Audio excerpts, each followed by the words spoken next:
গত শুক্রবার থেকে যদিও আমাদের অভিযান চলছে, কিন্তু তার আগে থেকে আমাদের পরিকল্পনা চলছে, আমাদের কার্যক্রম চলছে। বিশেষ করে গোয়েন্দা সংস্থাগুলো ডিজিএফআই, এনএসআই এবং আমাদের পুলিশের গোয়েন্দা সংস্থা যারা আছে তারা কিন্তু ভিতরে কাজ করে যাচ্ছিল এবং কাজ করে যখন আমরা কনফার্ম হতে পেরেছি, ডিজিএফআই বিশেষ করে যখন কনফার্ম হতে পেরেছিল গত শুক্রবারে, সেদিন কিন্তু আমরা সেখানে ৬,০০০ লিটার তেল আমরা উদ্ধার করেছি।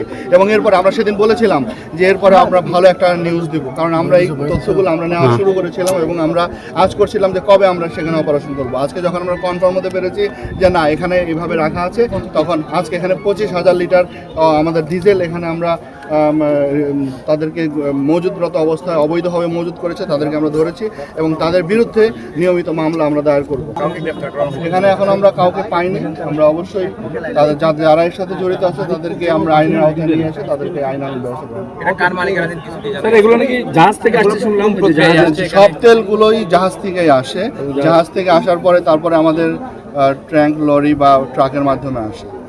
আচ্ছা, এখানে কি পরিমাণ আছে এই পর্যন্ত আপনাদের কয়টি মামলা হয়েছে? চট্টগ্রামে আমরা এই পর্যন্ত ৩১,০০০ লিটার আমরা ডিজেল জব্দ করেছি, আর এ পর্যন্ত ৯৮টি মামলা হয়েছে।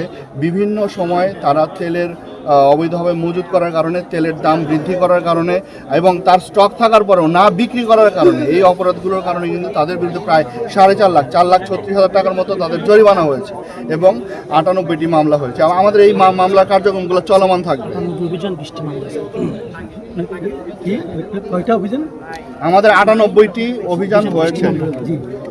মামলা এবং অভিযান, আপনাদের অভিযান চলবে যতদিন পর্যন্ত আমরা দেখবো যে মানুষের মধ্যে মানুষ মনে করছে যারা ব্যবসা, তারা অবৈধভাবে যারা মজুত করছে, তারা মনে করছে যে হয়তো যে তেলের দাম বেড়ে যেতে পারে, তাদের একটা ধারণা, এই যে একটা মেন্টালিটি তাদের, আমরা এদেরকে ধিক্কার জানাই। এরা অপরাধী, এরা আসলে ব্যবসার নামে অপরাধী, এরা আসলে সত্যিকারের ব্যবসায়ী কখনো মানুষকে জিম্মি করে এই ধরনের কার্যক্রম করতে পারে না, এটা ব্যবসার এথিক্সের মধ্যে পড়ে না।